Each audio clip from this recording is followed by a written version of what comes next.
चर्चा करते हैं। ठीक है, नए छात्र कौन कौन से हैं आज? आपका पहला दिन है क्या आज?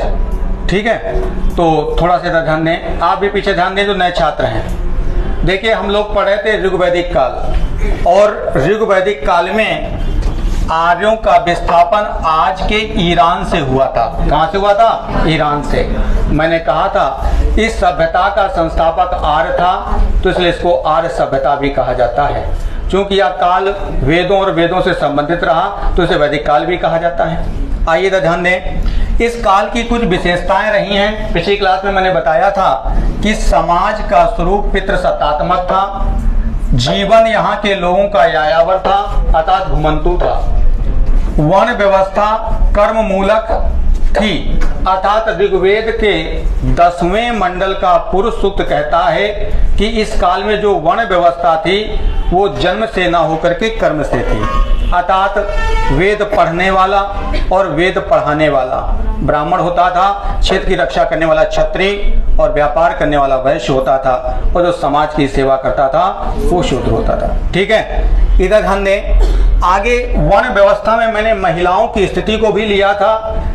महिला और दलित मैंने पहले ही बताया, इन दोनों को अतीत में दबा करके ही रखा गया, लेकिन धीरे धीरे अगर जो हम देखें इनमें सुधार भी हुए हैं। लेकिन बात है ऋग्वैदिक काल की, तो ऋग्वैदिक काल में महिलाओं की स्थिति अति उत्तम थी। एक चीज याद रखना, अपाला, सिक्का घोषा, विश्वारा, लोपामुद्रा जैसी कई विदुषी महिलाएं होती थी।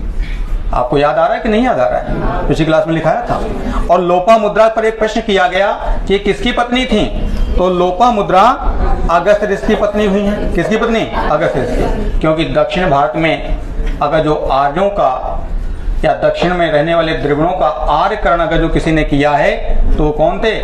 अगस्त्य ऋषि थे। यहाँ पर और भी एक चर्चा है कि महिलाओं को राजनीति और शिक्षा में भाग लेने का पूर्ण अधिकार था।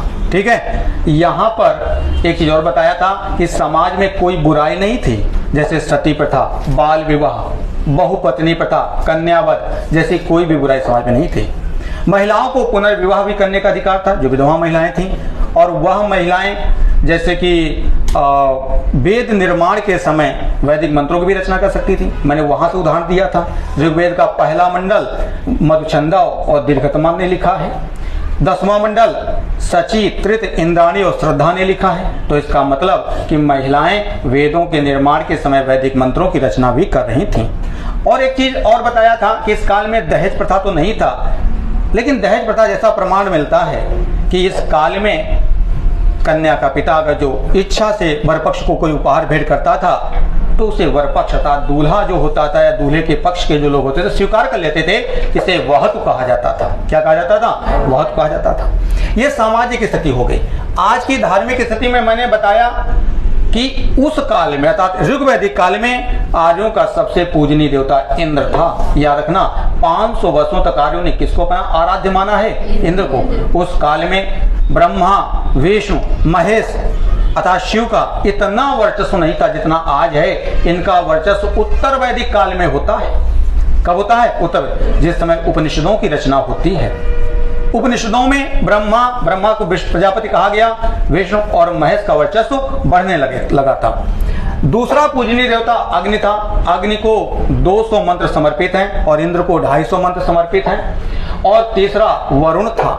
इस काल में सभी आर्य इंद्र को पुरंदर कह करके बुलाते थे। पुरंदर का मतलब होता है भवनों को नष्ट करने वाला या किलों को नष्ट करने वाला, दुर्गों को तोड़ने वाला। आगे हमने लिखाया है कि इस काल में सबसे पवित्र नदी सरस्वती थी। याद रखना, ऋग्वैदिक काल की सबसे पवित्र नदी कौन सी है? सरस्वती। और सरस्वती और उत्तर वैदिक काल में आगे चल करके गंगा हो जाएंगी। कौन हो जाएंगी? गंगा।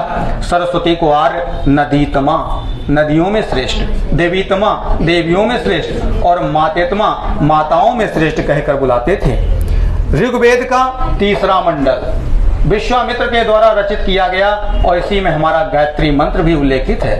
और गायत्री मंत्र भगवान सूर्य को समर्पित है। ये चीज छोटी छोटी है, याद रखिएगा।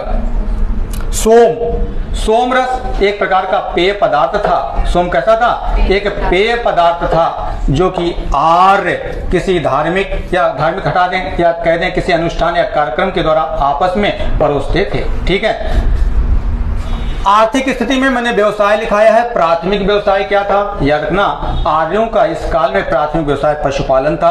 पशुपालन के कारण आर्यों का जीवन पूर्णतः ग्रामीण था और वो स्थायी तो जीवन को प्राप्त नहीं कर पाए, इसलिए यायावर बने रहे और पशुपालन ही आगे चल करके उनकी संपत्ति के बंटवारे के रूप में जाना गया। मवेशी, जहां गाय, बछड़ा, बैल सब बनते हैं उसे मवेशी कहते हैं। मवेशियों को ही आर्यों की संपत्ति माना गया। जिसके पास गाय होती थी, बैल होता था, ऊंट होता था, हाथी होता था, घोड़ा होता था, वो धनाढ्य माने जाते थे। और जिनके पास भेड़ और बकरी होती थी उन्हें गरीब माना जाता था। और आज भी ये समाज में चला आ रहा है। थोड़ा सा अपने आसपास समाज में देख लिया करें कि आज भी यही व्यवस्था चल रही है। ठीक है, इसमें ऐसा नहीं कि आर्य कृषि नहीं करते थे।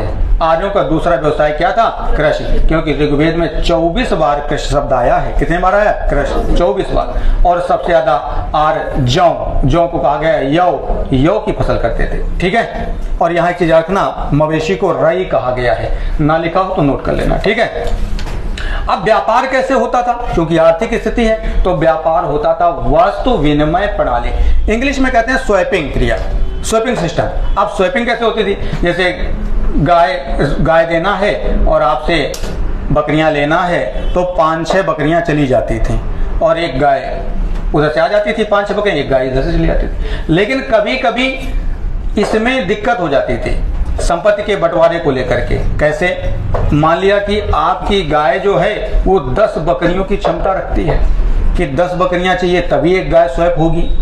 स्वैप माने होता है विनिमय। अब उसके बाद तो 5 ही 6 हैं तो फिर आधी गाय ले जाए। कितनी ले जाए गाय, आधी। तो फिर गाय को काटो, आधी वो ले जाए, आधी आप रख लो, 5 बकरियां भी उससे ले लो। तो ऐसा तो हो नहीं पाएगा, क्योंकि गाय आधी काटोगे तो उसकी तो जान निकल जाएगी, है ना।